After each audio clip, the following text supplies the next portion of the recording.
know quickly about what is Youth Inspires Alliance and what we have been doing so far. So let me give the floor for Dr. Rahma Hanifa as our Secretary General to give short presentations about what is Youth Inspires Alliance and what we have been doing so far. So please, Dr. Okay, thank you, Fajar.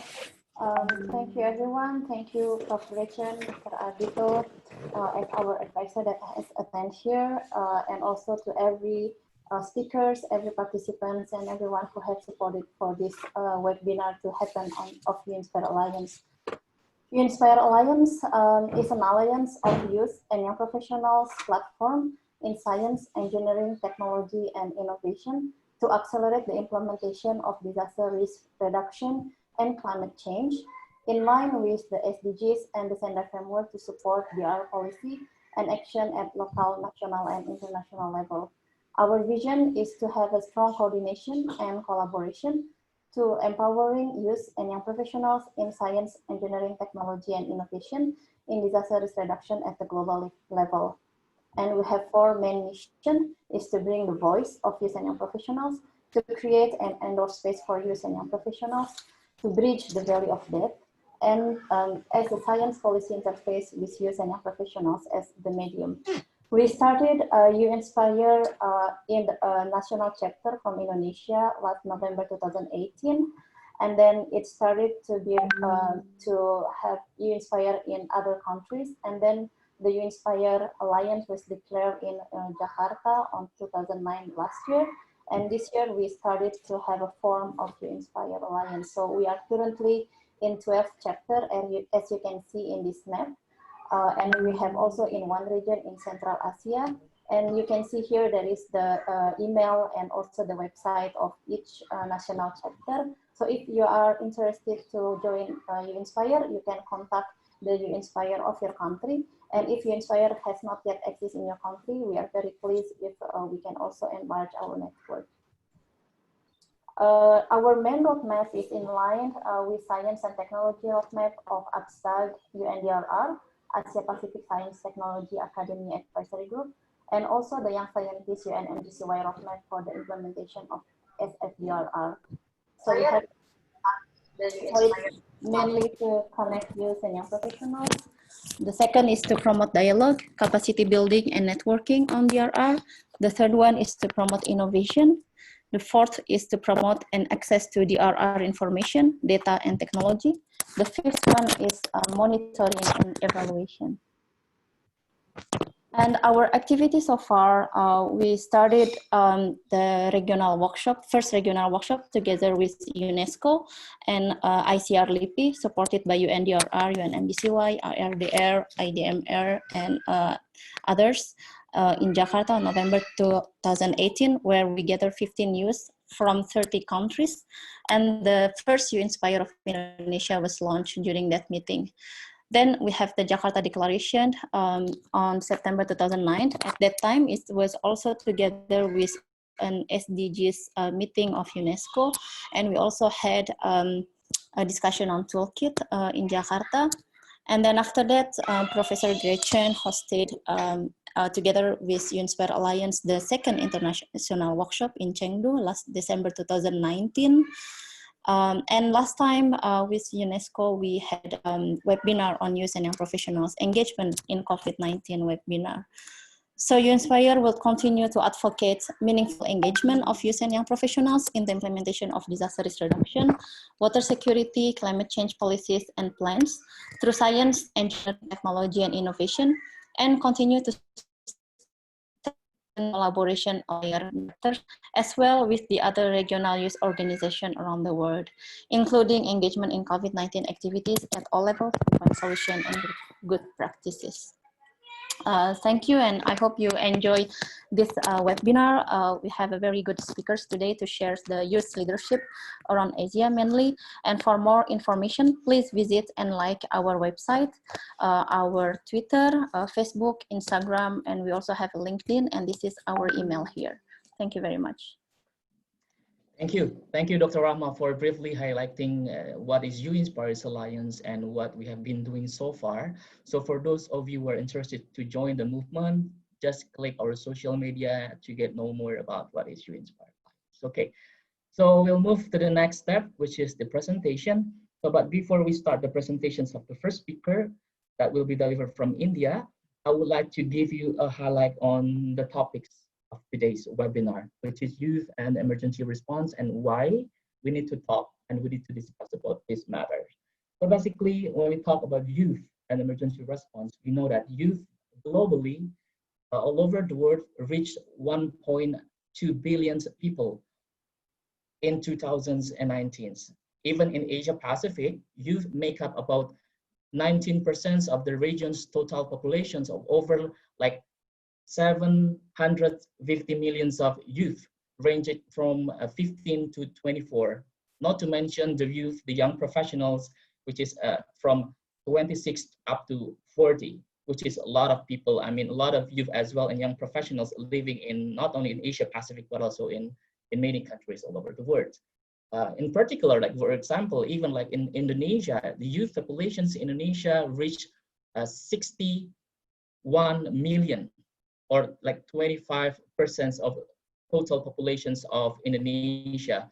So this is why youth nowadays is really important in the society, because youth can do many things. Youth can be the agent of change. And in particular, in emergency response and humanitarian affairs, youth can also play the roles in making the people and community more resilient. However, when talking about youth and the involvement of youth and young professionals in emergency response, sometimes we can see like youth or young professional is only seen like in like a object of the policy, not as the subjects of the policy.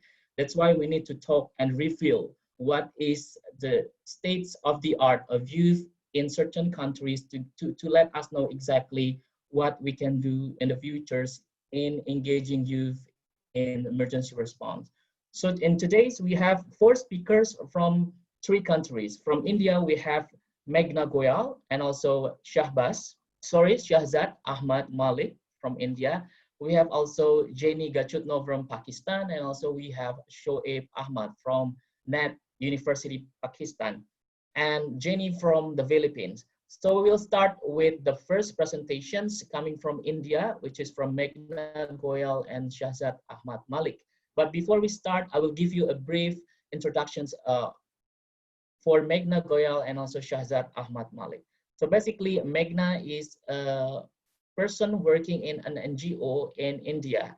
He is currently working in providing support for Cyclone Amphan and also COVID-19 crisis in India, and also working in many issues. Currently, she is also a part of CRRP India and also work for the Energy and Resource Institute on issues related to climate change and disaster risk reductions. She is graduate in mathematics and a postgraduate and holding a postgraduate in disasters management. And let's start the first speakers. So we will give the floor for Meghna Goyal, and then will be followed by Shahzad Ahmad Malik. And for Meghna, the time is yours.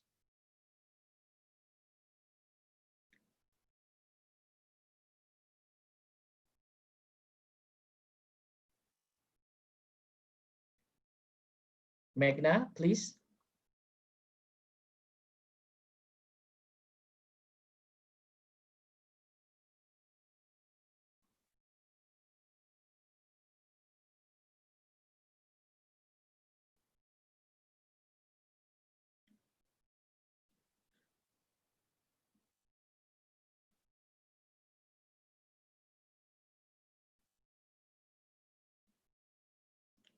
Sorry, Meghna, we cannot hear your voice.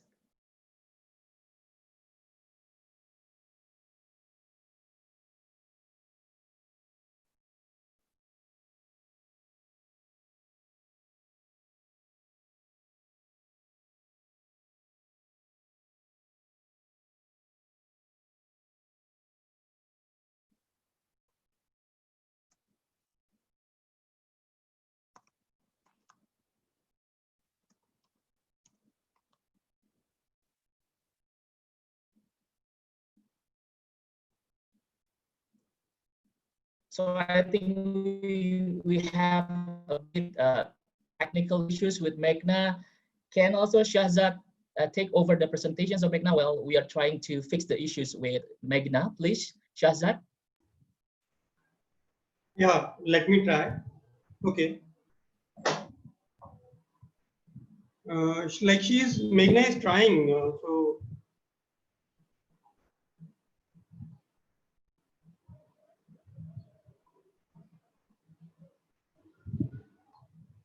Shall I share my Fajar? Shall I take over?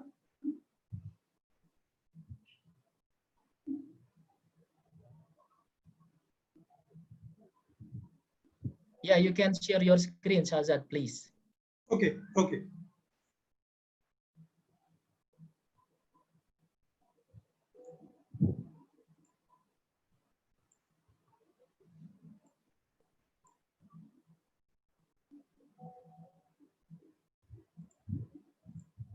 So can you see the slides?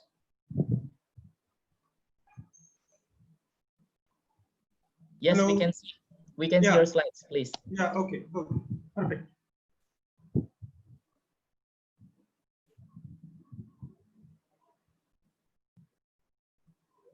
So a very good afternoon from India.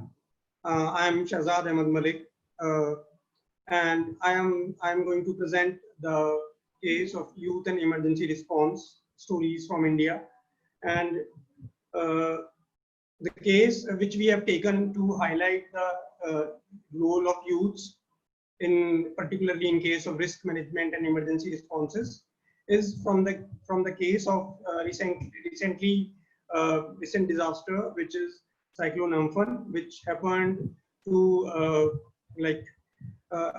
provide, or which has which has affected the areas of Bangladesh and India, in particularly near Bay of Bengal. So but this COVID-19 situation is going on.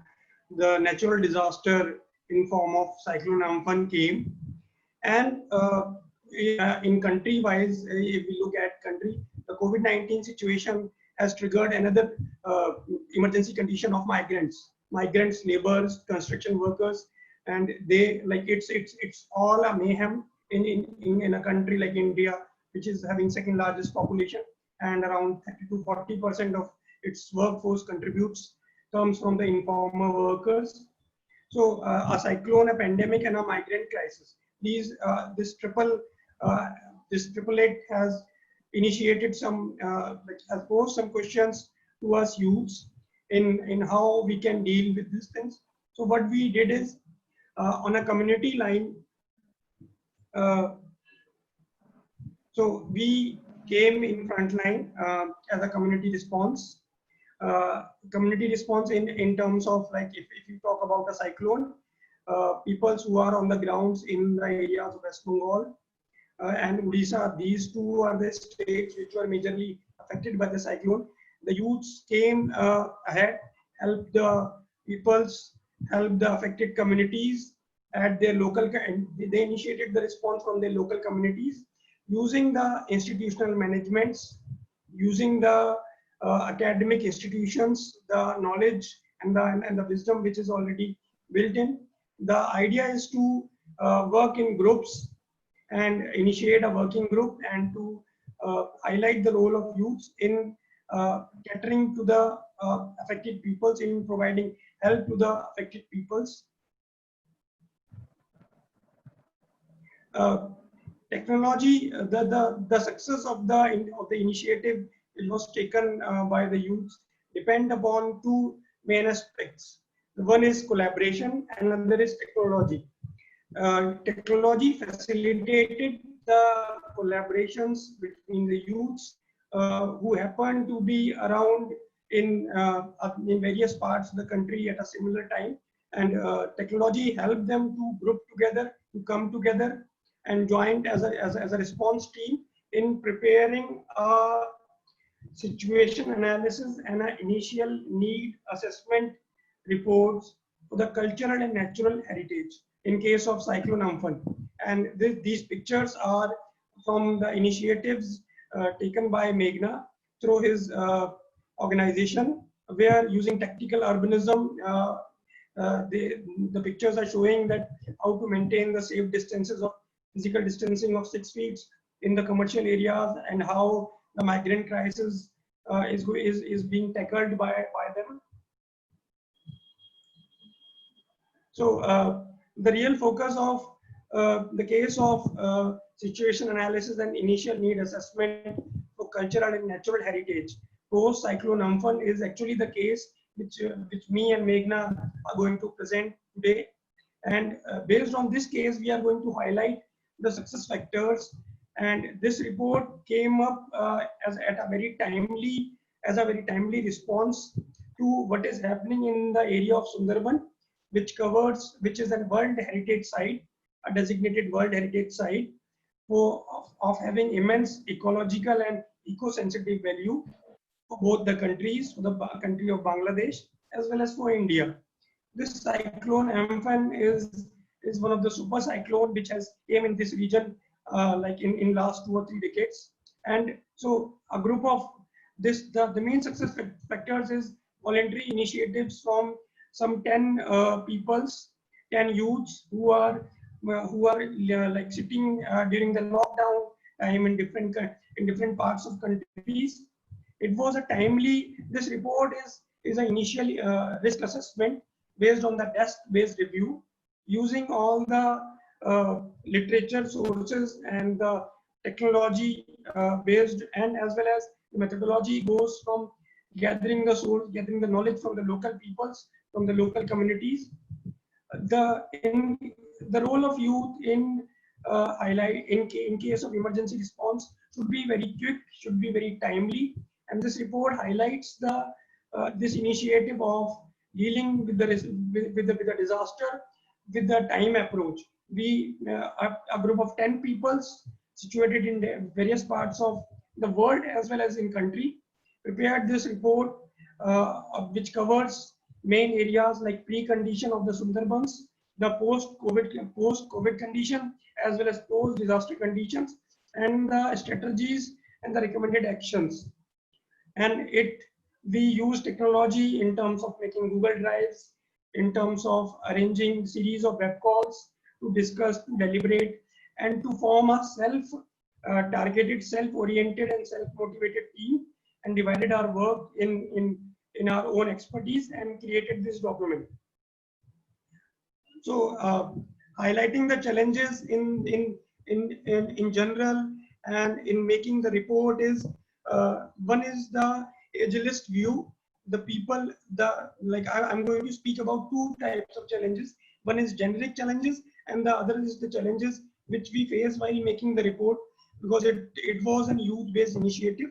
So the generic challenges are the field of disaster response currently in India is having a wide range of stakeholders, from government organizations, from international organizations, from NGOs. They cover the spectra of the response teams, which were mainly headed by professionals who are aging, who have ample experience of more than 30-40 years.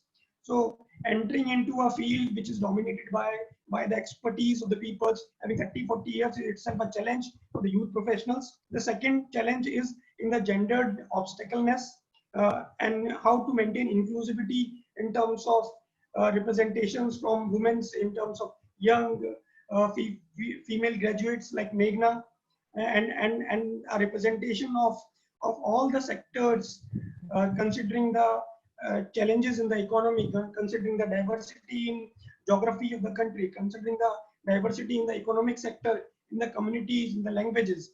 So inclusivity in terms of responses from the youth is a big challenge in a country like India, and especially in the terms of how do we manage the risk, or how do we manage the responses. Another kind of challenge which is more related with the monetary thing is a youth which is coming from an institution and wanting to gain some experiences really need a mentor who can nurture and who can hold the hand of the youths, and then youth can work on a very ground level So there is a lack of mentorship and hand-holding is an important gap in current responses from the youths. The another thing is lack of mentor and trainee thing is there. So a gap exists at that level. Specifically speaking, the challenges in making of the reports. The report was an initiative from a self-centered team approach. We encountered challenges like framing the methodology as it was. We really need this report to be a timely initiative, and structuring the report was one of the challenge and then the challenge is how to gather the data from the main ground, based on the situation analysis. So Meghna along with her organization has some local people on ground. Through telephonic conversations, we gathered data, and using the literature and scientific knowledge based on the earlier resources and the information, then we compiled this study. The way forward in terms of how the youths are going to act in this is, I think, a new lens is required when you talk about the responses and the involvement of youths in tackling the emergency responses.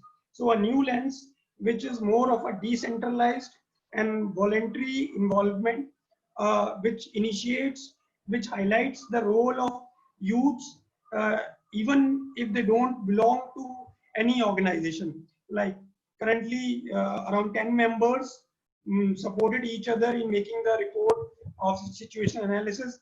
Some are members of CRRP, some are members of UInspire, and 4 are the members of ICOMOS India, and myself is a member of EPWG Emerging Professional Group. So we are members of different professional groups itself. But what resulted in making our initiative is not the organizational approaches, but the individual approaches, which was mainly based on decentralized bottom-up approaches. We didn't started with our organization from a head-on. We started from a very basic, and we collaborated using the technology. The other way forward is, in this condition, is a self-directed teams. People from different parts of country, from different parts of world, can sharing a common goal of preparing some documentation, of preparing a situation analysis of pre-disaster condition or a post-disaster condition or a recommended action, needs to have a common goal. Technology is there. Technology is going to facilitate our collaborations, but it is the youth. They have to join their hands using the technology. The third way forward is to really start from the rural areas, from the village to village, then from city to city, then from country to country. The first step is to start from village to village. Youths really need to go on the ground, and the youths of those are located in ground conditions in the villages needs capacity building, needs academic qualifications, needs hand holding from all the experienced fraternity of the disaster response and emergency responses, as well as from the youths who are educated, who are having enough qualified academic backgrounds. In terms of cities, different organizations like ICOMOS, like CRRP, like UInspire, lots of national and international organizations are working at city level, at urban level. But they all have to collaborate together, and more youths have to be incorporated into the action plans, and as well as from the pre-planning to the post-planning events. Then in terms of country to country collaboration, as disasters occur on a global level, the cyclone Amphan is a disaster which has mainly affected 2 countries, Bangladesh and India. So disasters, they don't know the boundaries which we have drawn between the countries. Recently, 4 or 5 days ago, earthquake was felt, which was felt in like more than 10 countries simultaneously. So disasters are really a global phenomena in nature. They don't know boundaries. And if we have to prepare a response, youth needs to overcome the boundaries between the countries, and they have to collaborate between the countries as well. The last point which I want to emphasize as a way forward is youth really need to start digging from the traditional wisdom which exists in traditional communities. Like the case of our report which we prepared, a lot of traditional wisdom already exists in the eco-sensitive area of Sundarban, which is itself a disaster, natural phenomena of controlling the disasters in case of cyclones. So documentation of those traditional wisdoms, youths really need to start from the basis, from gathering those traditional wisdoms, collecting the stories from the traditional wisdom, and compiling those traditional stories, and then merging them with the scientific knowledge, with the methodology which is appropriate for current times, and involving all the stakeholders together. I think this is a new approach needs to be found out, where the role of organizations like U-Inspire, like ICOMOS, like CRRP is important. But what is important is youth from all these organizations really needs to come forward with a common goal, and they need to join hand and prepare emergency responses. Thank you, Shahzad. Yeah, that's all from my side. Very interesting presentations. But before I conclude your presentation, I will give the floor for Meghna if you have any things you want to share. No, it's yeah, fine, exactly. Meghna? Hello. Can you see me or hear me now? Yeah, we can. Oh, perfect. I'm so sorry for this technical glitch, but I think I'll just summarize a little bit from what Shahzad has said, and to all of those people who are currently streaming in the webinar. I am Meghna, and I work with an NGO in India, and I'm a humanitarian aid worker. And from this entire webinar, what we want you to take away in your respective countries or whichever regions you're working with, it's not important if you've had past experiences in emergency or not, if you are from the subject of disaster risk management or not. The important thing is to take initiative during an emergency with whichever group you are maybe related to. If you're from a community and not related to any institutional group, that's fine. If you're part of some organization or the government or non-governmental, that's fine. If you're part of groups like U-Inspire, CRRP, which is the Indian version of it, there is ICOMOS that Shahzad mentioned, and there's another group that I'm associated with, which is the First Aid to Culture group with ICROM. All of these groups serve as great platforms for you to initiate something. Most of the scales of the disasters that we are currently facing are huge. Right now in India, the cyclone Amphan that came in the eastern part of the country had 64 million people impacted by it. Then we have the COVID, which I do not need to elaborate how massively it has impacted every country in the world, and especially in India right now. We are at a juncture where we are really struggling, with the increasing numbers every day. And the third is the offsets of it. So the economy, everything is directly impacted by it. And what we did as a group was unrelated to many of the backgrounds that we are talking about right now. What we did was that the cyclone, the area that was impacted by the cyclone, we looked at the intangible cultural heritage in that area, which is directly linked to all the communities living there. And together we just took the initiative. We came together on Google Forms, which is Google Docs, which is so easy, which is something that youth is really good at, leveraging technology.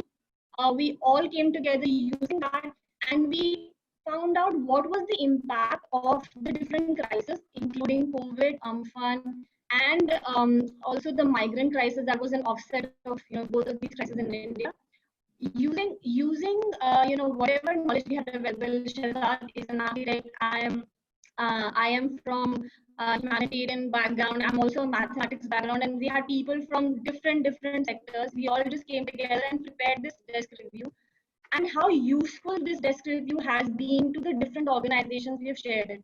So using these platforms such as YouInspire, we have disseminated this information, disseminated this report, and now new projects are coming around it. So it was a really small initiative, but such an important one.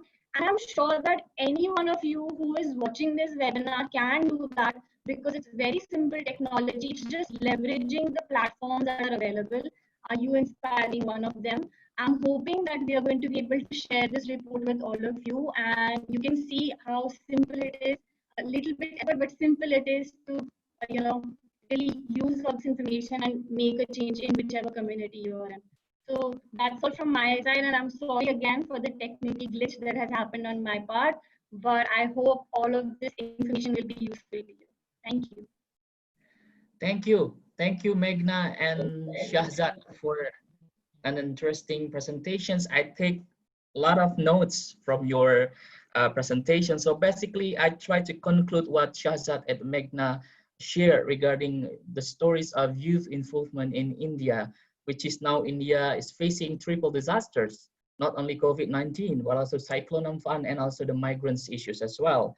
And also what interesting that actually they try to put youth as a front line during the emergency response by using or utilizing technology like Google Form, Google Drive. And this is very youth. I mean, this is the youth style because youth is flexible, youth full of ideas, technology, quickly to adapt. However, there is also challenges along the way in involving the youth in emergency response, like what Shahzad mentioned, actually like the wide range of stakeholders in India, and also like the disaster management sectors that fully occupied with experienced people, like aging people, and like a very small percentages of young people can go through these sectors. And the last point, I think also regarding the inclusivity, how the gender balance also play important roles in disasters and emergency response in India. Not to mention the last point regarding the way forward from India. Meghna and Shahzad pointed that actually we need to shift into the new paradigm, to the new lens that actually can incorporate youth and young professionals in emergency response. Very interesting. Thank you so much for all nice information from India. So I just would like to again remind all the participants, if you have any questions, feel free to share your questions through the Zoom chat box, or for those who are now streaming to Facebook, just give your questions or put your questions in the comments below, and then we'll have an interesting Q&A after each participant. That's because now we haven't received any questions from participants for Indian speakers, so we will move to the next speaker, which is Meghna. So I will give a bit introductions about, Jenny from the Philippines. So basically Jenny from the Philippines is the YouInspire Philippines Eastern Visayas chapter since 2019. She is currently working as the portfolio officer at Oxfam Philippines. She took up Bachelor's of Art in Social Sciences at the Universities of Philippines and holds master degree in agricultural economics, minor in development sociology. Now she's working in Oxfam and also contributing to YouInspire Philippines. So please, the time is yours for Jenny from Philippines. Hello, good afternoon. Thank you very much, Sofran. Good afternoon from the Philippines. So I am Jenny. I'm from YouInspire Philippines, and I will present to you the role of the youth and young professionals in emergencies, the story of the Philippines. So as a background, the Filipino youth are considered as the most valuable resource of the country, and as defined by the Youth in Nation Building Act, Filipino youth are those with ages 15 to 30 years old. And the youth in the Philippines constitute 40% of the Philippine total population, which represents significant potentials to contribute to DRR and emergency response efforts.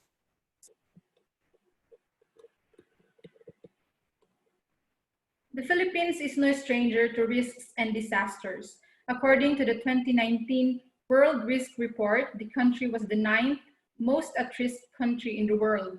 The natural hazards the country faces multiple times a year includes storms, floods, tsunami, and landslides. Each year, the country is visited by an average of 20 typhoons, at least 5 of which are destructive. One of the most powerful tropical storms in recorded history hit the Philippines in 2013, which is the Typhoon Haiyan. So what are the roles of youth and young professionals in emergency response in the case of the Philippines?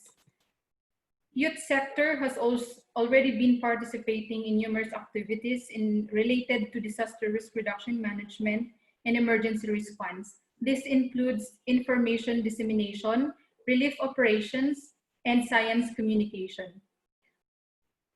With many contacts and knowledge of social media and mobile devices, youths are critical assets in disseminating information, tracing missing community members, and mobilizing peers. Young people provide invaluable insights regarding the needs of children and youth in their communities, including those that most at risk, who may otherwise be excluded during relief efforts, those youth with disabilities, and girls at risk of violence and exploitation. Various youth organizations has also conducted relief operations, including distribution of food and non-food items through donation drives. Third, science communication, informing, educating, or sharing wonderment and raising awareness of science-related topics, including DRR and CCA. Youth and young professionals conduct and communicate scientific researches which inform decision-making and policies. Empowering youth participation is spelled out in a joint memorandum of the Department of Interior and Local Government and the National Youth Commission. It enjoins all provincial governors, city and municipal mayors, barangay leaders, and other disaster risk reduction management stakeholders to institutionalize participation of the youth in climate change adaptation and other activities related to preparedness and disaster mitigation.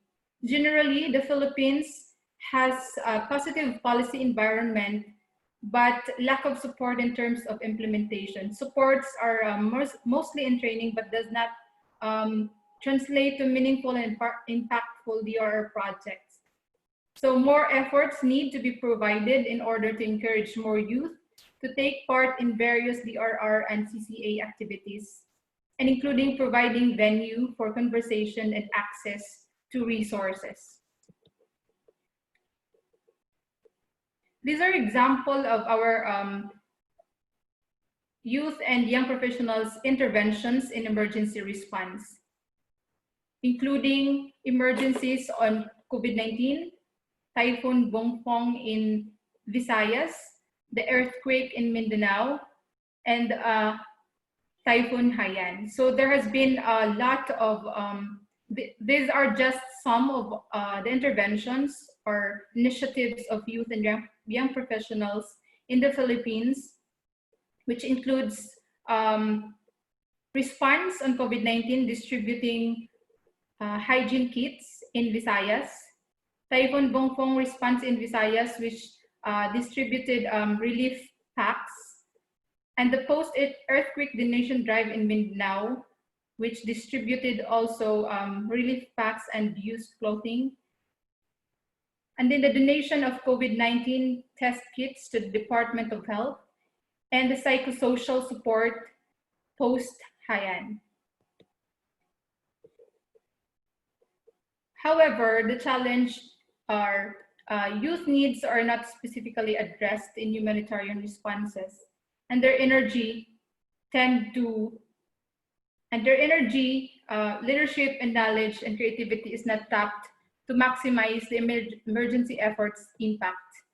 Programs tend to overlook young people, and most of the example of challenges are the youth's voices are not heard, valued, and put into national and international scale. There is a limited access to resources, And particular in the COVID-19 emergency, there is a restriction on mobility, especially that young people under 20 are restricted by the community quarantine. And so as a way forward, Inspire Philippines have partnered with World Vision Philippines Incorporated, Makati City, Disaster Risk Reduction Management Office, ASEAN Safe Schools Initiative, Humanitarian Aid and Civil Protection, Save the Children, UN Major for the Children and Youth, Plan International, and Yes Pinoy Foundation to gather children and youth and come up with a statement on children and youth contribution and recommendation on DRRM. And this statement will be presented in the Asia Pacific Ministerial Conference on DRR. Recommendation also to enable youth participation in decision making, engaged with youth in assessing needs and planning for emergency response, especially policies and budget allocations. Build upon what the local communities have already started and provide leadership and skills training to empower young people to contribute even more. And investing in youth in these ways is also investing in disaster risk reduction, which is critical in disaster-prone places like the Philippines. Youth and children have insights which adults sometimes bypass that should be incorporated in our emergency action plans. Third is to strengthen local humanitarian leadership. Young people have talents and resources that, if properly tapped, can greatly improve relief efforts. As relief agencies move in to set up emergency programs in the Philippines, they should take steps to build upon the spontaneous grassroots relief efforts undertaken by affected communities, including those that are led by youth. Local humanitarian actors, including the youth, have always led response activities that enabled communities to recover and build back better. Women and men in disaster-affected communities should be the primary recipient of disaster response and the driver of change for a readier future. The youth are a vital positive force in emergency preparedness and response, and they have wide-ranging capacities and unique needs, but they often get lost between programming for children and programming for older adults. We have to mainstream their needs and reinforce the contributions to improve our responses. Youth really can do a lot in reducing disaster risks and increasing community resilience. We should engage the youth in DR activities and emergency response, not later, but now. So that ends my presentation. If you want to connect with me, I have provided my contact details in the slides. Thank you very much.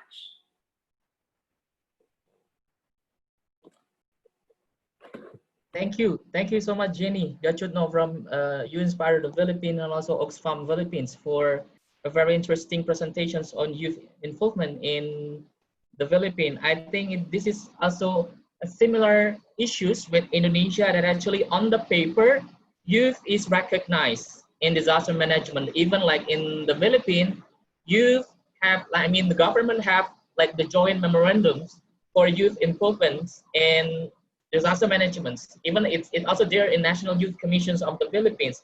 However, in the reality, the involvement of youth is still debatable. Like Jenny also mentions, like youth involvement in emergency response ranging in many kind of disasters, like COVID-19, Haiyan, and also the earthquake in Mindanao. But I think the last point that is really interesting from Jenny is like the way forward and how we can engage youth in emergency response in the Philippines, which is I take notes of 3 points, which is the partnership and also enabling environment of youth participations in decision-making process, and also in the to connect them to the policymakers. And the last one is regarding how to strengthen the local humanitarian leadership in the Philippines. Thank you so much, Jamie. Very interesting. And let's go to the last speakers. So we have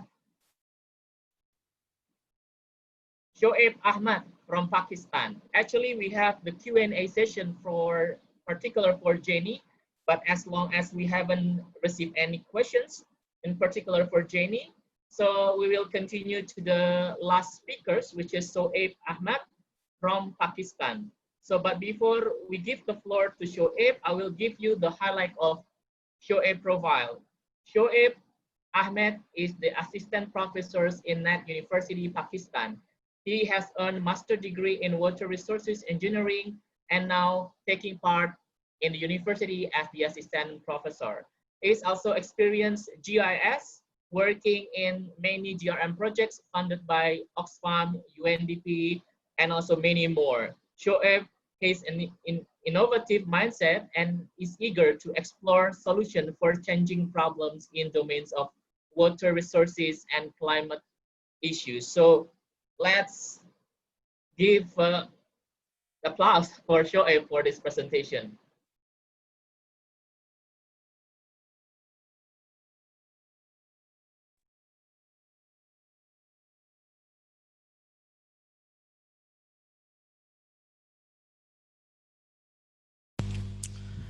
Well, thank you so much, Fajar, for such an amazing introduction.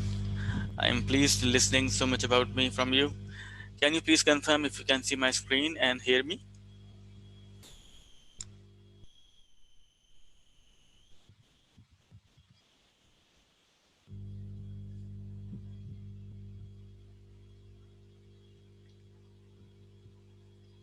You can start. We have seen your slides right now, Shoaib. All right, Fajar, thank you so much. Can you please acknowledge if you can hear my voice as well? Yeah, we can hear your voice. Okay, thank you so much. So, ladies and gentlemen, thank you, Fajar, for giving such an amazing introduction. I'm pleased to hear so much about me from you. Ladies and gentlemen, my name is Shoaib Ahmed, and I am an assistant professor, like Fajar already mentioned, in NED University of Engineering and Technology, which is housed in Karachi, Pakistan, which is the southern region and the coastal city of Pakistan. I also feel honored to be the leader of You Inspire Pakistan, which is a platform for youth and young professionals to encourage their science, engineering, and technological innovations and applications related to SETI for DRR and climate change issues. So, since this presentation is mainly focused on role of youth in emergency responses, I first want to highlight the reason why our youth called for response in emergency, because emergency situation, I suppose, is not a relaxed situation. It's full panic. It's an emergency. But still, why youth are seen on the site of emergencies is because of their skills, and above all, it's because of the energy they have. And all credits for youth that they have these skills goes to our seniors, who have been always populating our minds with so much skill sets, and then they try to give us challenges. So the opportunities indeed are from the seniors, but this ultimately we become their force to fight in the emergency situation, a big reason for youth being called on emergency sites. If you see this role of stakeholders in supporting the youth, in my country, if you see particularly the case of Pakistan, they have been seen offering partnerships for response action on the ground. Whenever there is an emergency, we get a lot of opportunities from the stakeholders to contribute with them to go on the field. So most of the opportunities are related to the field actions. And indeed, we are motivated to work for emergency response. We are motivated to work for the victims, and we do it. So, moreover, we also get the facilitation from the stakeholders like government and even the non-government people. They facilitate youth and young professionals in mobilization and even provide them security, because it is not hidden from anyone that emergency sites also suffer some kind of security issues. And there are some in case of when there is a big disaster, a national level tragedy happening, we also see some government initiatives, really huge, massive ones, like the one we have seen experienced in the case of this pandemic of COVID-19. We see Prime Minister's Tiger Force initiative, which is basically building up the youth club, who's going to be activated in response of this COVID-19, and it is already functioning pretty well. I would like to now put some lights on the success stories of how youth has been responsive in some of the disasters. I will try to highlight.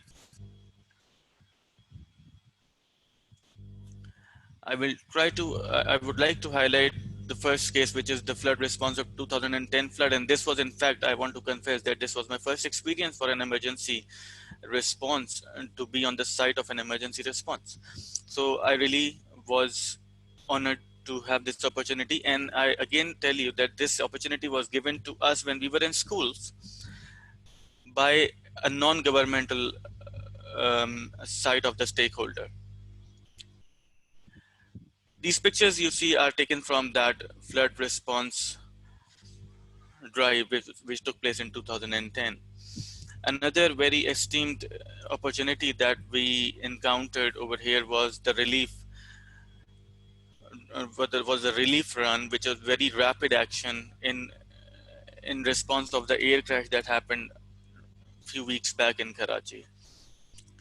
The youth was very active, and since the population where the aircraft was fell was highly populated by youth, or either it was highly populated by elderlies. Since the time was such that most of the people who fall in the age of 30 to 45, they were in offices.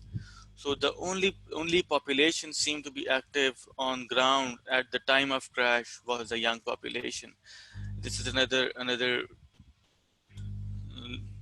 example.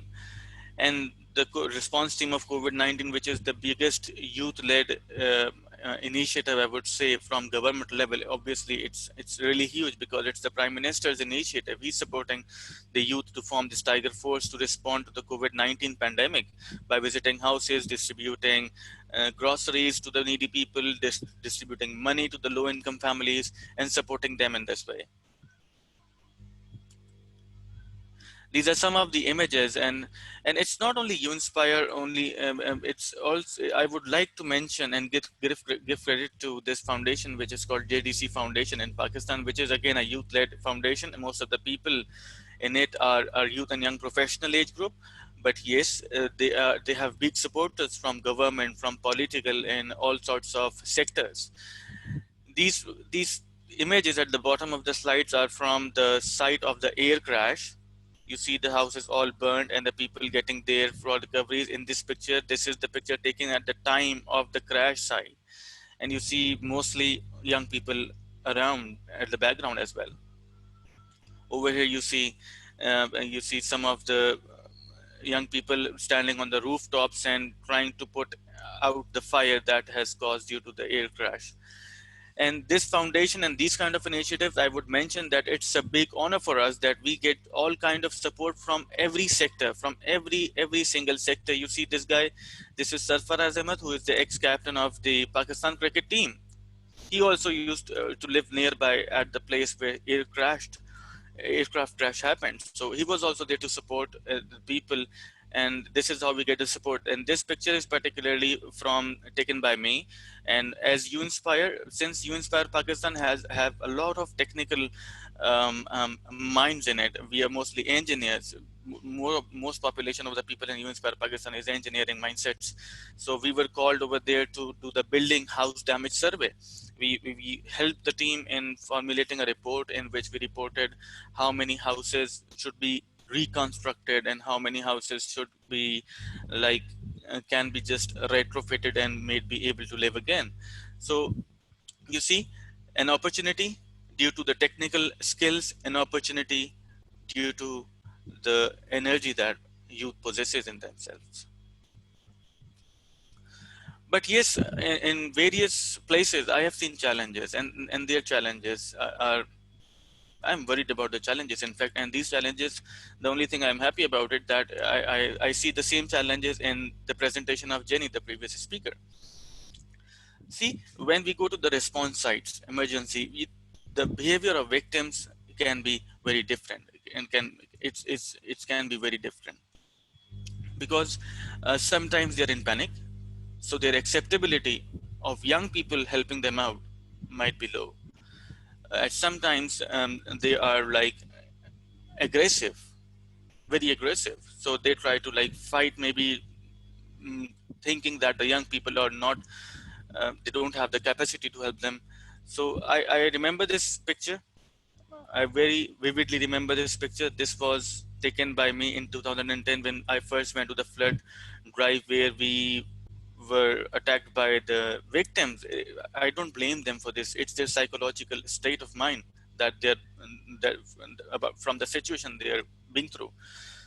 So they started fighting to get some groceries to us. So all kinds of things happen. So a big challenge is the acceptability of the society that youth can be utilized efficiently. We have the energy. Sometimes we get a lot of appreciation, a lot of opportunities, but there is 1 in 10 chance of getting a negative kind of a behavior from the society, and it's all because of their psychological state of mind they're going through.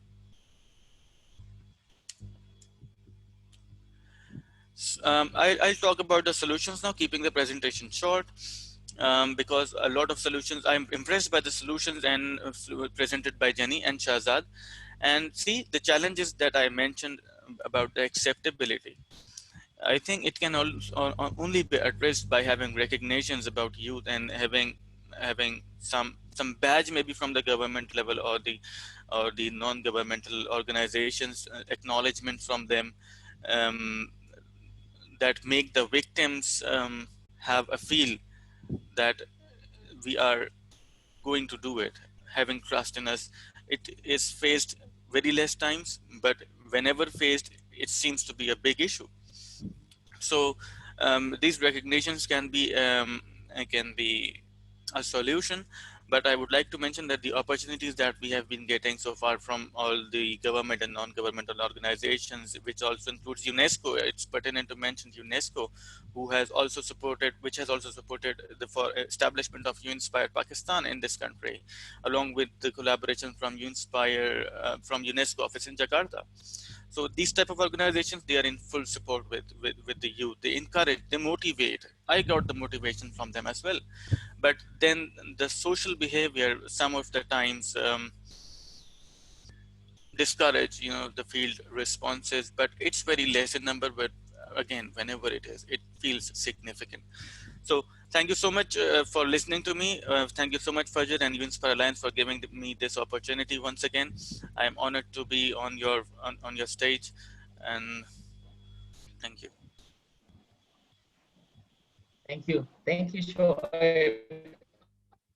I really feel energized as because you mentioned about the recent crash plan in Pakistan near Karachi, right? That you also mentioned that actually youth, I think is the only available resources at that time after the crash, because the crash happened during the COVID pandemic as well, that give a lot of burdens, not only for government, but also for the society, but youth can play the roles as well at that point. You also mentioned about the involvement of youth in emergency response in Pakistan, started in flood response in 2010. Then also the relief crash plan in just, I think, last month, right? Or yeah, last 2-3 weeks. And also the response team for COVID. You also mentioned about the challenges, as also already mentioned from the previous speakers from India and also from the Philippines, regarding the acceptabilities and also the physical states of victims and stakeholders. I think this is the most important points to be discussed about the psychological states, the state of the minds of people regarding how they see youth, in societies. Not only talking about disaster management, but also in general, how they see youth as a threat or as the opportunity. So that's really important and critical point that we need to discuss, I think, after this. And also the last point you mentioned is also regarding the way forward, I mean, solutions. You mentioned 2 points. The first part is the recognitions for youth involvement, wider acceptance of youth involvement in disaster management and emergency response, and also the youth database, the importance of having the database of youth so societies, stakeholders can see how important, how useful youth in disasters and emergency response. Thank you, Shoaib, for such a very nice interested presentation. So we will continue because we have all the speakers presented the presentation. So now we'll move to the Q&A sessions that will be moderated by my colleague, Tika Savitri from You Inspire Indonesia.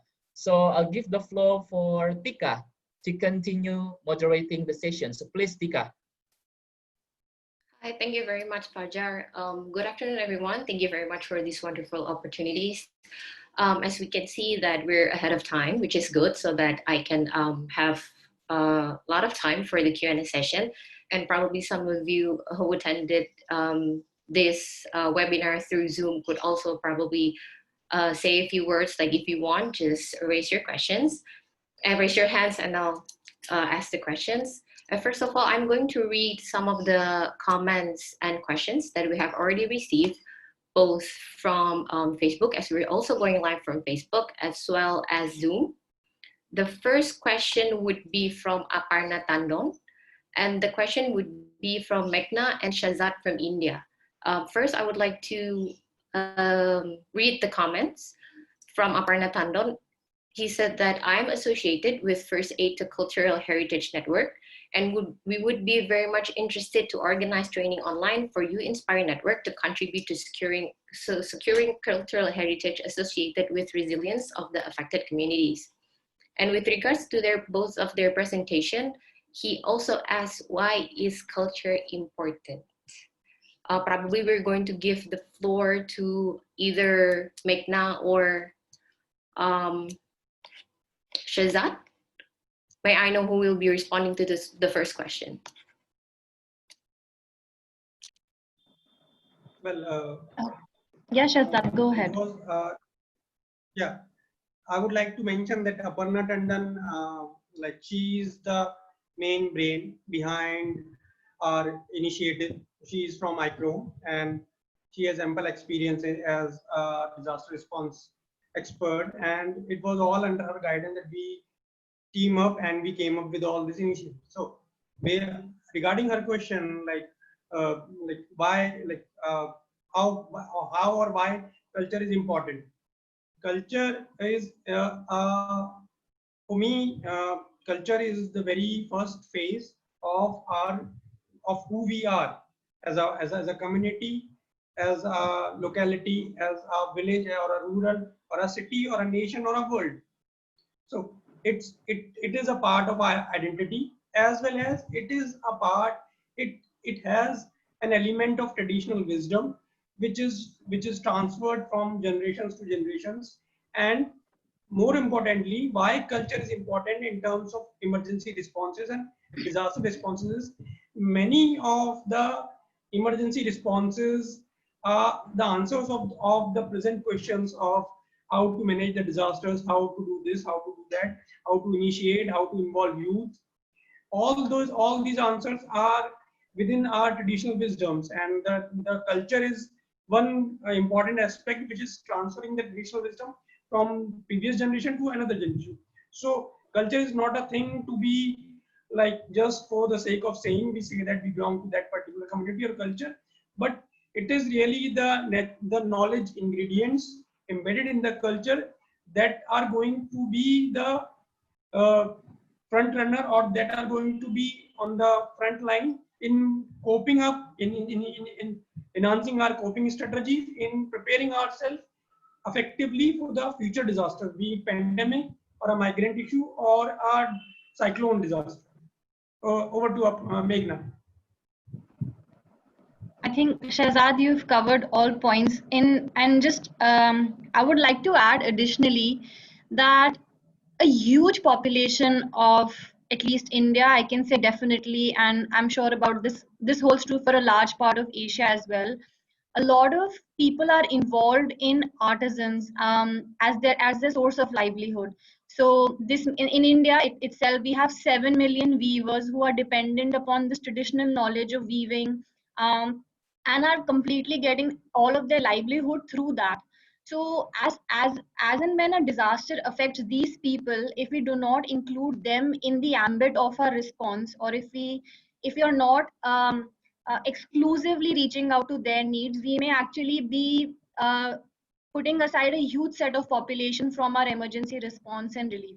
So looking at it not just from a traditional knowledge background, but also that it's very relevant in today's time, and people are earning their lives and livelihoods through these traditional knowledges, through these traditional crafts that have been passed on.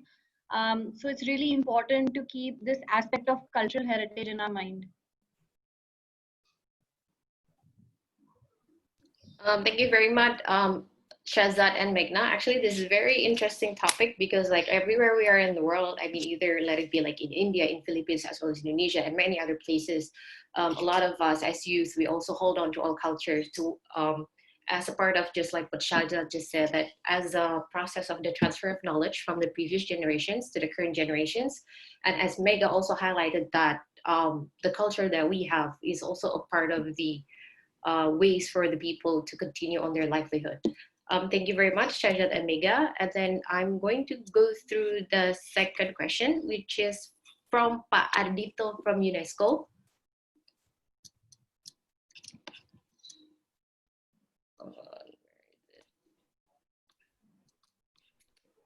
On the stories from India, he commented that I agree, traditional knowledge is very important as it links to the local context and culture.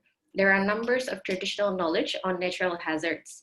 And the question would be, during your engagement with the community, were you able to identify any traditional knowledge that could be linked to the pandemic? Over to you, Shahzad or Meghna. Yeah, so maybe I can just take this. So I would say, Adito, that's a really good question. And to say that we've come across something from the community, not so much. But I know that at the national level, we have a traditional knowledge which is called Ayurveda, which is the knowledge of ancient medicine. It's an alternative way of healing, and it includes several parts, which is like 6 parts of it: naturopathy, siddha, homeopathy. There are multiple alternative ways of medicine which are widely practiced by families as part of, that is traditional knowledge, home remedies, you can say. But we have this entire culture institutionalized by the government. So we have something called the Ministry of Ayush, which is prescribing certain home remedies that people can take or use at their home to fight not COVID. They do not prescribe it as a medicine or as a cure to getting COVID, but as a preventive immunity boosting um, um, you know you can say medicine or just a way of life, which includes daily exercise, use of certain herbs, use of certain spices, using warm water, using yoga to keep your body healthy and immune from the infection. But they do not claim, or there has been no claim as such from the community about use of any traditional medicine or traditional ways that can directly combat COVID. But you can definitely access this online through the Ayush government in website, and you can find all the information available there for practitioners, for people, lay people like you and me, for researchers, for ministries, for government officials. It's all laid out, and it's available also in English, so you can definitely go through it. Thank you very much. No. Tika, I would like to add upon. Yeah, please. Yeah. So in terms of like when we interacted or when we gathered the data for the affected area while preparing our report, we came through a traditional knowledge system which is based on vernacular architecture, which has ample scope in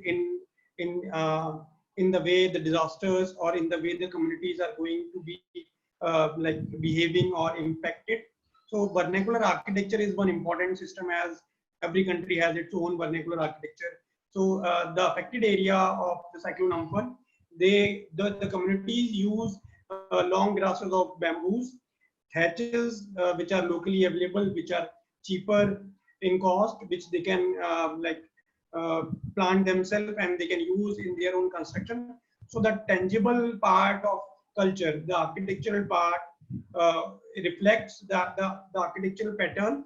The building construction reflects the traditional knowledge of using local materials, handmade construction, and which from time to time has been proved very effective in terms of keeping the floods, like checking the floods, and in terms of cyclones as well. So that was one of the traditional wisdom which we found, which we have covered in our report as from the ground. Thank you very much, Shahzad and Meghna. This is actually a very interesting and informative information for me personally, and probably for other audiences as well, because as we know that the Ayurveda that Meghna has already mentioned is pretty well known all around the world, but we didn't really quite know that it actually has been institutionalized by the government as well. Probably it was not intended to cure COVID itself, but it's a very good ways to have it as a preventive and immunity boosting. And another interesting topic is just that you also add yoga, because like most of us probably all around the world has also been familiar with yoga. So everyone who is watching, probably we can start doing yoga to increase our immunity. Thank you very much, Meghna and Shahzad. I'm just going to go through the next question. The next question would be from Glenn Fernandez from Facebook. The question will be addressed to Jenny from the Philippines. The question is, what incentives do you think can support or enhance youth leadership and participation in emergency response? From whom should these incentives come from? Over to you, Jenny. Okay, thank you for that question, Glenn.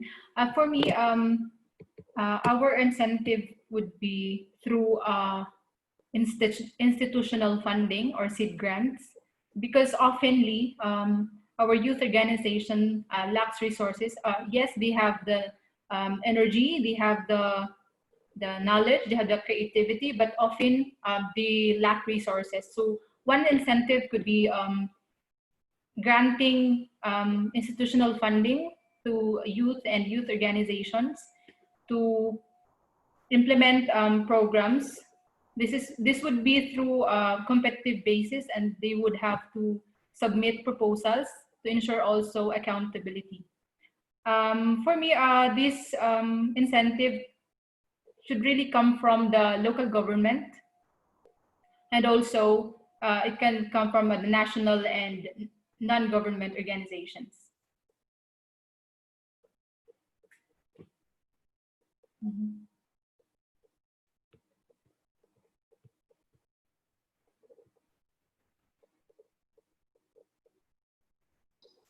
Thank you very much, Jenny.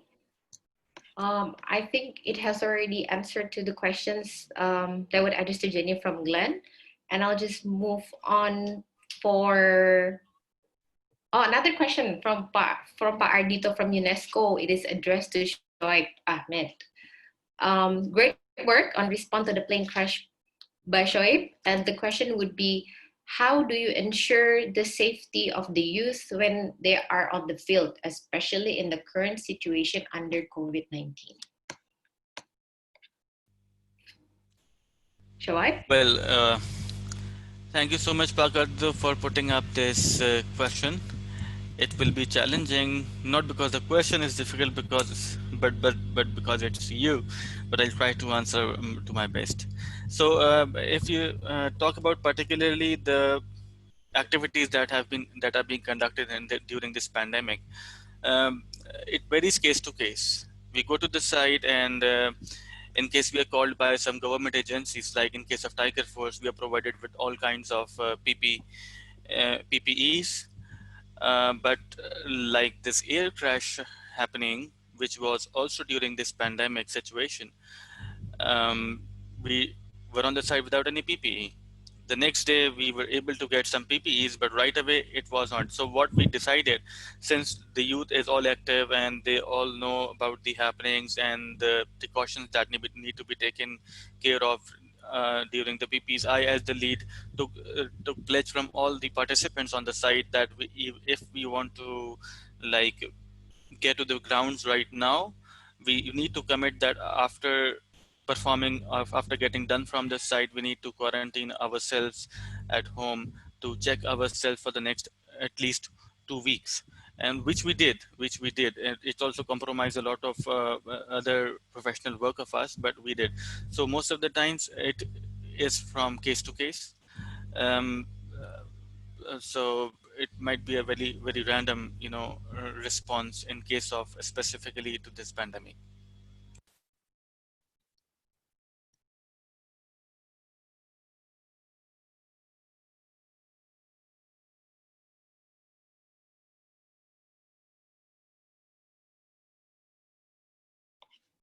Sorry. My follow-up question would be, do you receive a particular or specific training in terms of the security, safety, and the use of the PPE itself? Yes, we do. We have been given some protocol list to be followed before we act during this pandemic situation. So whenever, as you inspire Pakistan, we are going into the field to do this, maybe the donation drive, we go to the air crash response site, we follow first the checklist given by the government, and we also have prepared our local checklist for the Inspire members. We follow that, and then we try to really comply with them when we are on site. Thank you very much, Shoaib.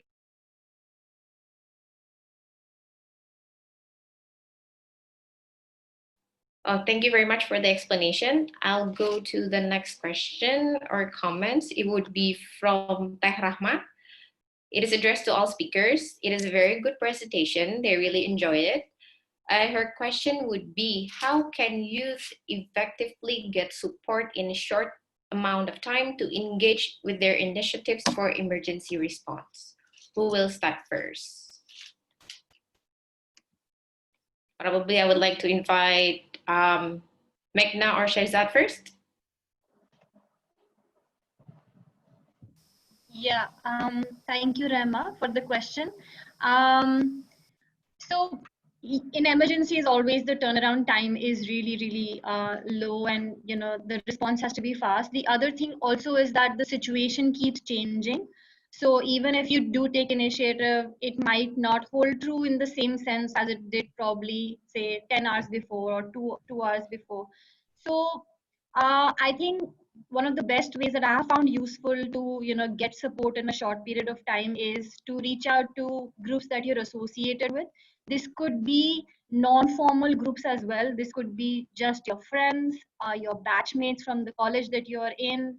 This could be any community that you belong to. So maybe your residents association or your village community, or the locality, the building that you're living in. And also maybe we have something called the NSS, which is the National Service Scheme, which is a volunteer network, which is again institutionalized. These networks have their chapter heads in each city or each area. You can reach out to them. Likewise, I'm sure even in your own respective locations, you would probably have these volunteer networks. These are generally active, and you can be informally associated with them. And I would I would really urge not for people to not get stuck in the bureaucratic processes, which is what delays it.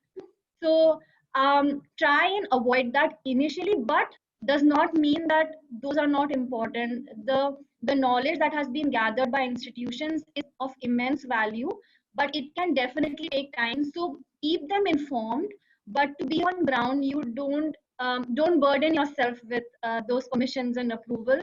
Just take initiative and go out there with your trusted group of people, friends, colleagues, batchmates, and I think that should hold you in good stead.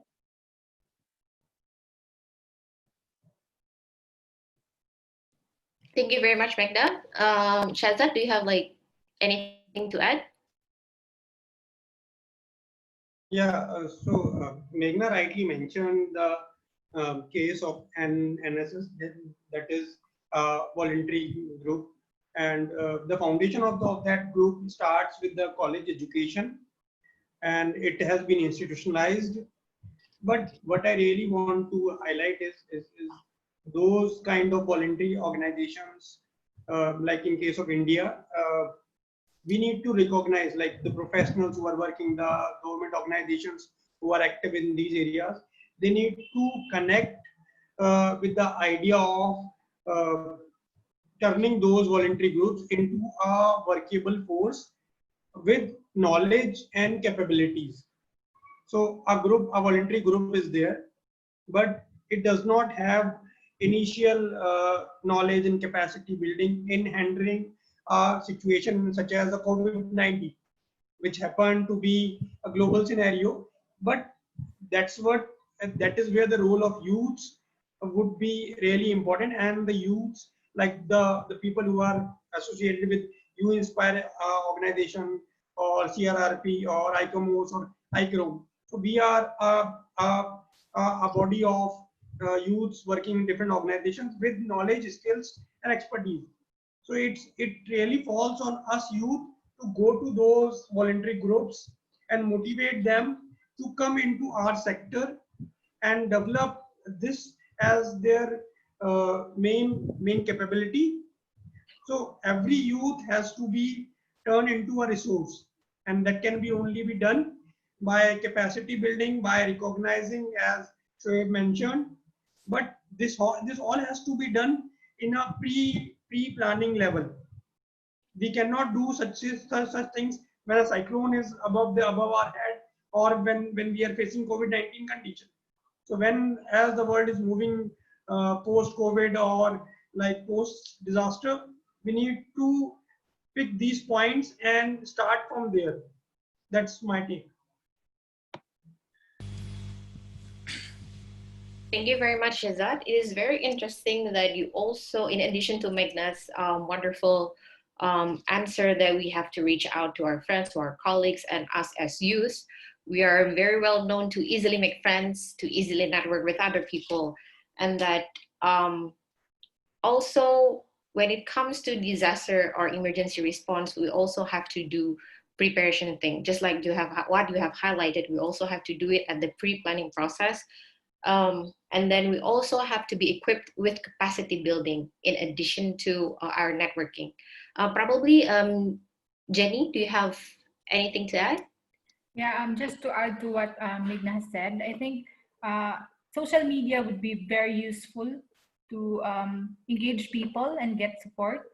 So mostly our donation drives here in the Philippines are populated through social media, and it's been successful. Very interesting, Yeah. Jenny. Yes, Shoaib, you may add. Yeah, just adding up to what exactly Jenny, Meghna, and Shahzad spoke about, I think an alliance at local level can be very, very helpful in having a prompt response on site. So this only adds up to what the other speakers have already mentioned. Thank you very much, Shoaib. We also would like to remind I just want to highlight on what Jenny have already informed us, that we also have to utilize technology, which is also related to our previous presenter's presentation. And us as youth, we are also very well known as a very tech savvy people. In our age, we like on a daily basis, we also use social media, let it be through Facebook, Instagram, just like us. What we do in You Inspire Alliance, we also broadcast everything through social media, and it's very good if we can amplify our initiatives or activities through social media. Thank you very much, speakers. I would definitely go to the next question. Another question from Aparna Tandon. What about traditional knowledge in Sundarbans? Meghna or Shahzad? I think maybe Shahzad can add to what he's already said about the the traditional knowledge. He spoke about the architectural elements since he's an architect himself. If you'd like us to go over it again, then Shahzad, over to you. I think you can maybe elaborate a bit on how that structure is so supportive in the aftermath of a cyclone. Yeah. So I would like to share the main report with our participants as well, so that they can have a real idea of what we did. And in the meanwhile, I'll answer the question. So this is the report. I hope you can all see the screen. It was this report initially covered the description of cyclone, stakeholders and actors, and pre-event conditions. Then we highlighted the associated communities and their cultural heritage, as answered in previous questions, why culture is important, or but it can how it can be an effective tool in handling the disasters. And then we provided some recommended actions. So regarding the traditional knowledge systems, as like Ayush mentioned by Meghna, is a generic traditional knowledge system applicable to everywhere, every country, like in particular to India. And then in case of Sundarbans, the very first thing is about the natural heritage. Sundarban is an eco-sensitive World Heritage notified site, and the natural heritage, the trees, the Sundarban is famous, is in a natural response to the high winds, to the cyclones. And it has been researched that the forest of Sundarbans are effective wind breakers. So that is first traditional knowledge system from the ecology point, from the environment point, that instead of going for that like cutting the trees and industrializing those areas, we highlighted in our report these are some issues with that Sundarban site, as the salinity in the water is increasing, tidal inundation, sea level rise due to climate changes. So these are the threats which are going to affect how the Sundarban is going to respond in terms of the cyclone, in terms of managing the cyclone, this current cyclone, as well as the future disasters and any other disaster. So you can see that it has like from the joint initiative of the government of India and Bangladesh, they were creating some industrial clusters within 60 70 kilometers of that eco-sensitive Sundarban zone. So this is against the traditional concept. This is against the ecology of that area. This is against how the people are living in that area. So we need to avoid. So our report basically touched upon those points of what to avoid in a post-COVID, in a post-disaster condition, and really building upon the traditional systems, like what is the how is the diversity in terms of population, in terms of demographics is there, and why they are important, and what is their like number mix-ups. And then we mentioned about the cultural festivals which are which span across every major religion which happens to be there, and these festivals are important congregation points, and they are these are the traditional knowledges which exemplify the diversity, unity of that area, and as well as encompassing all the traditional lifestyle, traditional livelihoods as well. So this we identified and highlighted in our report specifically.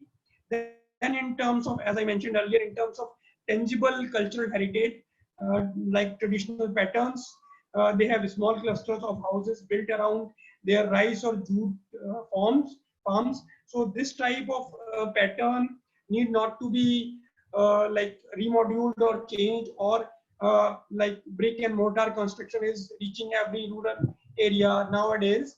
So we need to avoid in terms in a post-COVID, in a post-disaster or a pre-disaster condition, we need to avoid such types of aligned or alien materials. And in terms of vernacular architecture, there are they use wood, they use bamboo, they use roof straws, they use big leaves, they use roof from the grass. So these are all tangible aspects of their built heritages, which are their disaster resistance. They have a well-known traditional systems, and they create such type of mud houses with bamboo reinforcement, using their own skills, using their own traditional know-how, supporting each other. One family creates their own house. So it is actually knowing by, like doing by knowing examples. And so we have covered all these processes which are traditionally which are traditionally there, and these all are a part of their the culture of the West Bengal state, as well as they are the government, state government also promote these type of settlements as from the tourist point of view. So we really want, we included all these traditional systems in our report as a way of promoting it and as a response to disasters as well. Thank you very much, Shahzad. As you have already provided your contact information in your presentation, probably for those who still need a more elaborate or more detailed explanation with regards to that question, probably you could directly contact Shahzad with that matter. Thank you very much. And we'll go to the next question. They would be addressed to Shoaib from Pakistan. It is from Efiana Rosida, the question that we received from Facebook. How about youth and emergency response to flood in Pakistan? Do you have experiences or stories about it? Thank you. Over to you, Shoaib. Yeah, thank you so much, Tika, for giving me the opportunity to answer this question, and thank you so much for putting up this question, Ariana. So yes, in fact, the 2010 floods was my first experience when I went out into the field to help the victims of the flood. It was a national disaster, dislocating more than 1 million people in the country. So in fact, that was the first time when I experienced that youth can be very, very helpful, because when I went, in fact, that was the first experience with which was an opportunity in collaboration with a private NGO. It's called Rotary Club in Pakistan. So what we did was since I was in the university, in my maybe the third year of the university, and a lot of my friends were in some medical universities who were about to become doctors. So we formulated a team, some of the engineers merging, collaborating with the doctors, and went out into the field. And we got great response from the society over there. But again, there were some people who were not like able to accept whether our diagnostics, whether our suggestions are going to be correct. They all needed the groceries, but again, the response was not pretty good. That was my first motivation, that these victims deserve a good response. And so which made me encouraged to work more and more and more towards disaster risk reduction activities. So yeah, there are stories, and that was my first experience as well. I hope this answers the question. Thank you very much, Shoaib. It's also very heartwarming to know that us youth is not only involved in a local level disaster, but as you mentioned, we also be able to play a role in a national level disaster, and also with regards to our engagement with the private sectors or private NGOs as well. Thank you very much. I'll move on to the next question. The question was from Cheryl from You Inspire Philippines. This is addressed to all the speakers probably. How do you motivate youth to be engaged in emergency response now? This is very interesting, as probably we know that all of us are like wondering how do you do that? How do you motivate youth? How do you motivate yourself? Probably I'll give the floor first to Jenny.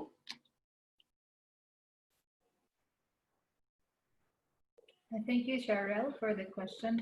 I think one of the thing to motivate youth in emergency response is to have an enabling environment for them, have or conduct trainings to capacitate them to respond during emergencies. And then, as I said earlier, we can also provide funds for these youth organizations in order for them to implement their project. Maybe the other speakers can add.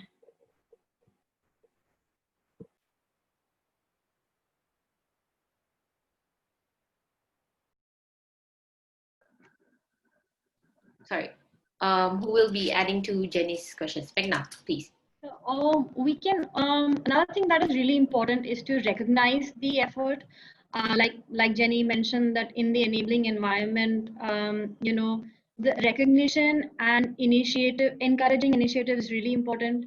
So if you are, say, part of alliances like the one we are currently all associated with, say You Inspire, or any or if you are on any social media, just making sure that you take the name and what that person has done and appreciate it as much as possible, because a lot of the youth want to be part of something. There's a lot of idealism within the younger people, but I think the major gap that comes for a lot of youth is that what they study and what they believe in and what is out there in the outside world is very different. So providing bridging that chasm for the youth is so important, giving them that assurance that what they actually do, whether right or wrong in hindsight, but is contributing meaningfully to supporting people or supporting the communities they are in, and that comes with a lot of recognition. So it will be I think good for anyone who's part of such initiatives to make sure that we keep doing that more and more. Yeah. Thank you very much, Meghna. It is also important to give recognition to those who have already worked their hardest and give their best when they're at the field. It is also important for us to give them assurances that they are helpful, that they are helping out. And sometimes for us, we need to make us feel like we are a part of something. Probably that's also where the mentorship will come into place. Thank you very much, Meghna. And Shahzad, would you like to add something? Well, yeah. So recognition is an important aspect which Shoaib has highlighted, as well as Meghna also said on that. But I think it is when we talk about how do we motivate youths in coming into the areas such as disaster response or disaster management, or for say like pandemic like conditions, we really need to awareness and information, telling them like in India is having a second largest population, and around 60% of that population comes under the category of youth, a large workforce. Geographically speaking, India has lots of regions with diverse disaster profiles. So this is this is a high time to tell the youths who are in colleges, in universities, that the disaster field is the most important field in terms of service to your nation, as well as to gain name and fame, as the word recognition, and to be a change agent. These three aspects needs to be clearly informed and told to those youths, to the youths who are at a very grassroots level. Like Shoaib mentioned that he started with the disaster response when he is in college. So that is the area from where we have to start. And when the youths will see and when they align with what the work is, when they will accept it, recognition will eventually be a part. The question of recognition exists because we are less in numbers, and that's why we want recognition. If 60% of Indian youths, let's say 10% of the youths come into this field and accept this disaster response as their mainstay, this is going to be a highlight point in terms of coming employment opportunities, in terms of building our responses as well. So I understand this motivation in terms of this thing. Thank you very much, Shahzad, for highlighting the fact that we as youth, we need to have our voices heard, and that we have to believe that we are the agents of change in this whole disaster management process, particularly in the emergency response. And probably just one more responses from Shoaib. Yeah, I totally second what Meghna and Shahzad already mentioned. It's about the motivation and recognition. If you see yourself, why if you talk about your story, and you need to think why you and how you got motivated. I got motivated by feeling, okay, I will be getting some recognition, and ultimately it's a natural thing which is called voluntarily spirit, which I already have. So we need to hunt for the people who have volunteer spirit and give them a little bit of motivation, and they are definitely going to jump in your ship and become a good team.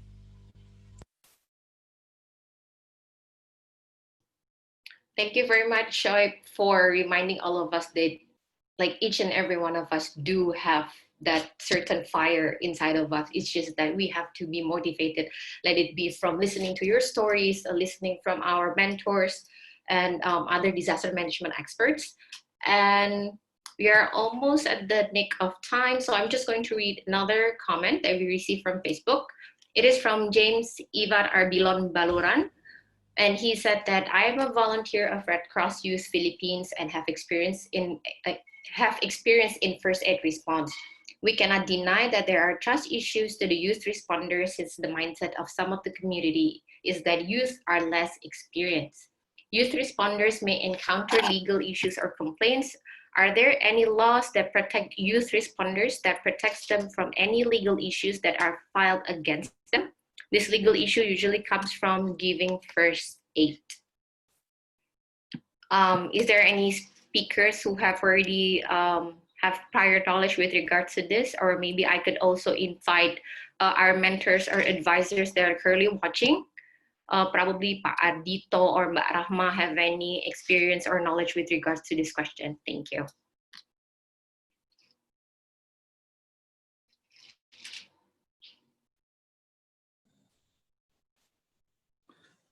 I'm sorry, Tika, could you repeat the question? The question would be, the comments was that we cannot deny that there are trust issues to the youth responders, since the mindset of some of the community is that youth are less experienced. Youth responders may encounter legal issues or complaints. Are there any laws that protect youth responders, that protect them from any legal issues that are filed against them? Because these legal issues usually comes from giving first aid. Wow, that's a difficult question, and I don't have any legal framework within me. So yeah, it is a very valid questions, and I think in every countries, of course, there will be different. I think the first things that maybe when youth are doing response, it would be better if they are actually engaged with an organization rather than doing individually.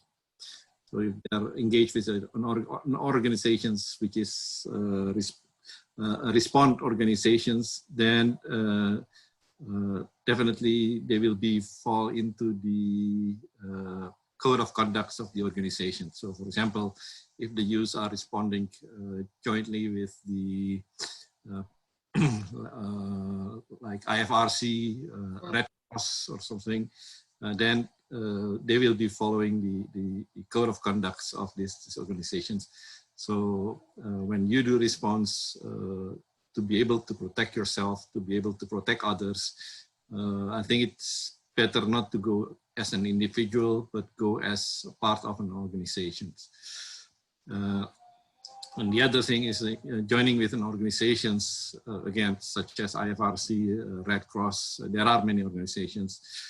of course, as Tika also mentioned earlier, that there are capacity buildings which is provided, and having this capacity building, having this training will actually also help you in terms of reducing the. So yeah, my advice is when you as a youth do any response to any disasters, make sure that you are part of a bigger organizations rather than doing it individually. Yeah, that's what I thought. Thank you very much, Ardito, for the wonderful comments and for helping us out in answering that question. We do take note that each countries, we also have like different rules and regulation with regards to the youth participation in emergency response. And just like what Ardito has already advised, it is also important for us to be affiliated or engage with the there are lots of prominent disaster management organization that deals with the emergency response, such as IFRC, ICRC, and other organizations out there. And unfortunately, thank you very much for the very interesting questions for these sessions. Our time is up. It's almost 4 o'clock. We only have a short amount of time to finish this webinar. Should you have any further questions, please do keep us sending the questions, and we'll be answering your questions after we finish with the webinars. And for the next session, I would like to invite Professor Gretchen to give her impression with regards to the webinar. And before that, I would like to inform that Professor Gretchen Kalonji is an American scientist and academic administrator. She is the Dean of Sichuan University, Hong Kong Polytechnic University Institute for Disaster Management and Reconstruction. Professor Kalonji was previously the Assistant Director General for Natural Sciences at UNESCO. She is one of the HELP advisors and has successfully co-organized the 15th HELP meeting on May 29, 2020. Professor Gretchen Kalonji, the floor is yours. Thank you so much, Tika. Can you all hear me? Okay, so I'm so happy to join this meeting. And I would like to thank the You Inspire Alliance for allowing me to say a few words. First of all, about the presentations, all 3 of them were fantastic. A few points that struck me.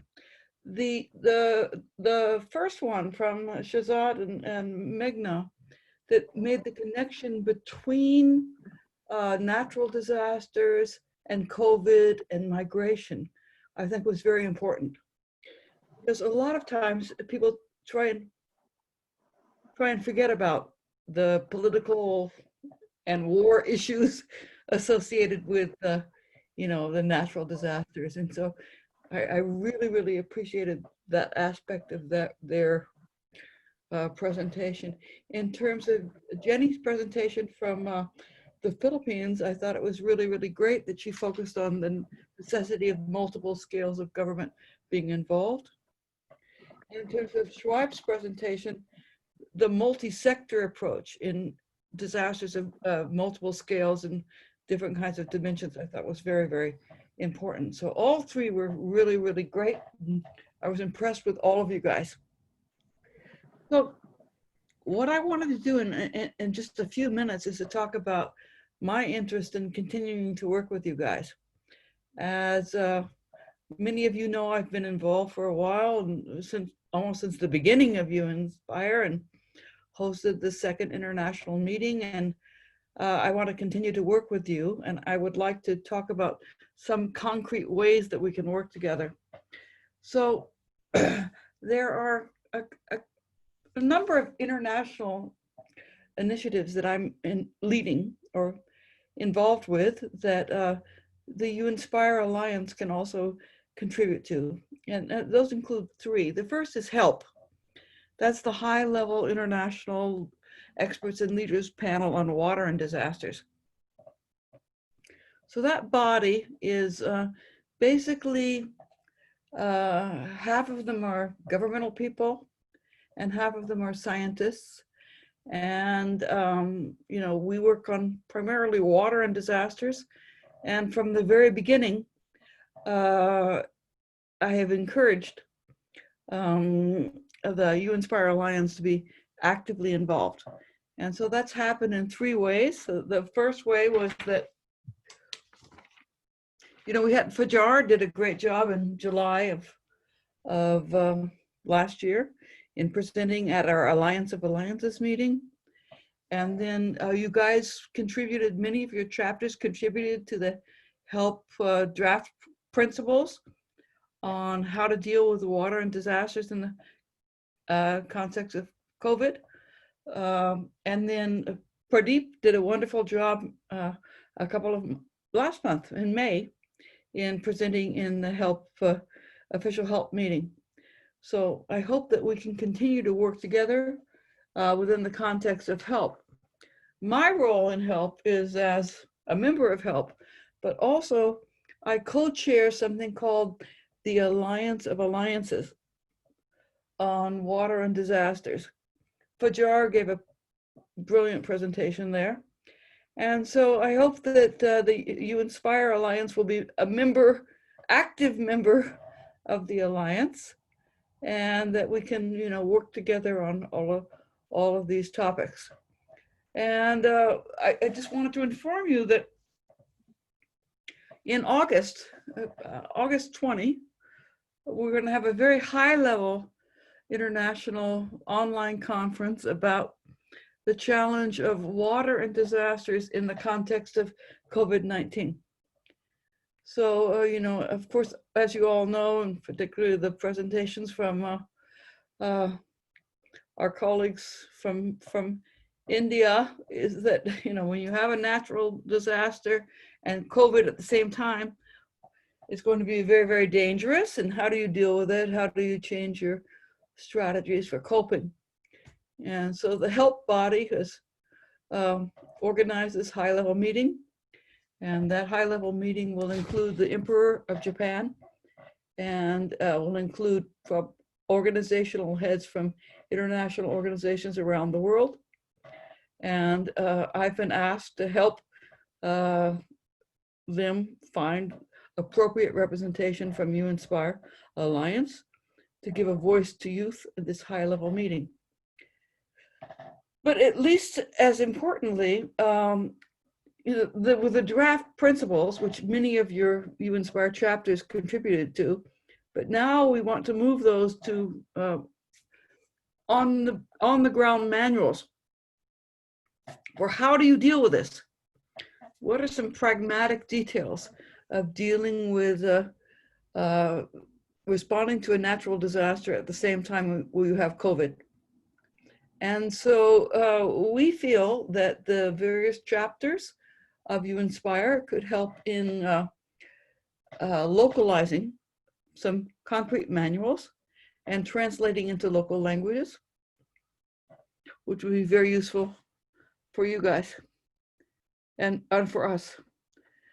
But also, I just feel, you know, I've seen from the past couple of seminars that you're doing this wonderful work. I don't think you're getting enough visibility for all of your work, right? I mean, you rock the house. You amaze me. You guys just amaze me with what you're doing. And so I think that with help, maybe we can continue to provide a platform for your work that you're doing to get out to the broader world. I mean, you're wonderful at social media, and we're horrible, but maybe we can help a little bit. So the other thing that I would say is that in addition to the help, I have a new platform that I'm co-leading, which is funded by the Chinese Academy of Sciences. It's called ISOCARP. ISO stands for Alliance of National Science Organizations. So it's Belt and Road stuff, but not only Belt and Road. And we have about 50 national science organizations already signed up for. And it's not only the land route, but also the maritime route. And so I've been pressing them that we need to have a very strong youth theme in ANSO DRR. And so all of the countries represented here are Belt and Road countries, right? So we could also think about the chapters of ANSO, the chapters of You Inspire Alliance working with us in building that initiative. So I think that would really, really be wonderful. But I also just wanted to mention a couple of things that I found surprisingly absent in the presentations, right? So you all have gone through your university education, right? And before that, your secondary school education. But I never heard anything from any one of you about how the school systems should change to promote youth participation, right? Nothing. I heard nothing about it. Like maybe there could be a mandatory class in secondary school about, disaster risk reduction, and it's a bit surprising to me. And then also, if we can get our universities to change, because you all went through the university systems, that's the way we can make things really happen.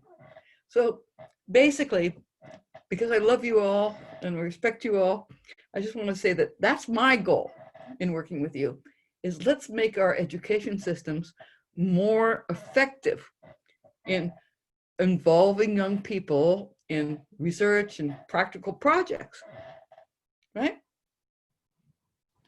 For example, among us here, if our university systems had a joint undergraduate course on DRR, and you guys could work online in some sort of campus safety project or local community mapping project, I'm talking too much, but I think you'll know where I'm coming from. Let's work together. I'm here with you, but my goal is to change the education systems, because that's where we can really make a big impact. And lastly, I just wanted to say that, my roles in the international initiatives I just described, that's one thing, but I'm also a dean of a major Chinese research university, and I will continue to try and support your efforts. I would love to have another conference in Chengdu after the travel restrictions, get calmed down a little bit. And that's all I have to say, but thank you. It's been an honor to be with you, and I love you guys. I applaud all of your work. Thank you very much, Professor Gretchen. And for your information, Professor Gretchen is also one of the advisor for the You Inspire Alliance. And thank you very much, Professor, for the immense support and motivation for us youth, so that in the future we are self-confident, we have the confidence to motivate ourselves and to provide more concrete actions with regards to our participations in the disaster management. Unfortunately, everyone, we have already reached the end of our session of the webinar, and for the closing session, over to you, Fajar. Thank you so much. Thank you, Tika. Thank you, all the speakers. Thank you, Prof. Gretchen Scalonji. Thank you, Prof. Ardhito, and all the participants were still in the Zoom meeting. I have read a lot of questions and also comments, really good comments. For example, comments from Irina Ravliana and Haisam Khan that really on point regarding the youth involvement in emergency response and how we can make a better futures of youth engagements in emergency response. So I think we have reached the last part of the webinar. I would like to say thanks again for all the speakers and participants. And please, for those who haven't registered and give your information in the evaluation form, you can please find it, the Google form, the evaluation form in the chat box, because at the end of the the evaluation form, you can find all the slides and the presentations, all the speakers, that you can even download it and you can learn it. So I think that's all from my side. Please applause for all the speakers. Thank you so much for all the speakers, and see you in the next webinars of You Inspire Alliance, and have a good day. Goodbye. Bye. Thank you.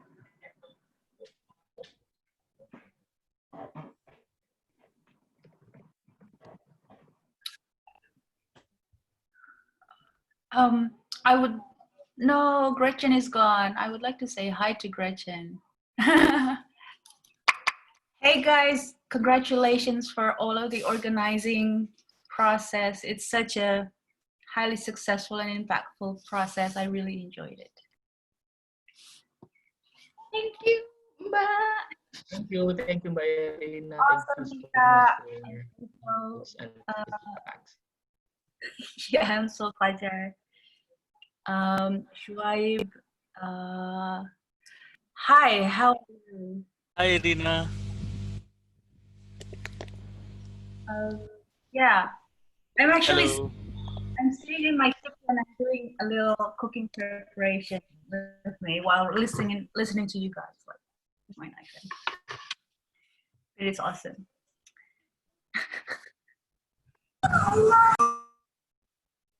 Has Ardito left? Would like to say I think hi. he is already left. He left already. Okay. Is it only the organizers staying for like talking? I think, yeah. Okay, then I should leave. Thank you so much, Is it everyone. still live? Great job. Thank you, Shoaib. Great job. Yeah. Maria, how are you?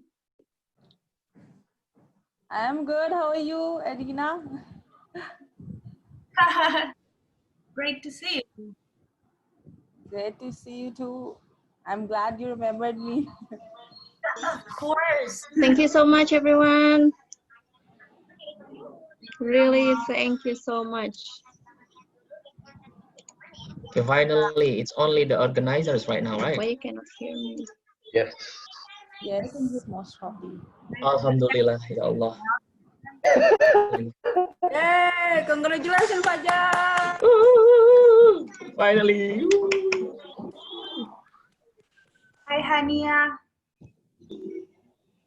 Should I stop the recording? You're still on mute. Hanif, udah di ini nggak? Udah dicabut belum yang di Facebook? Linknya? Udah. Oke. Okay. Ya, recordingnya juga stop juga kali ya? Kalau di stop kita hilang semua dong. No. Thank you so much, everyone. Makasih lo guys. Aduh, finally. Intinya seneng banget akhirnya udah kelar setelah 3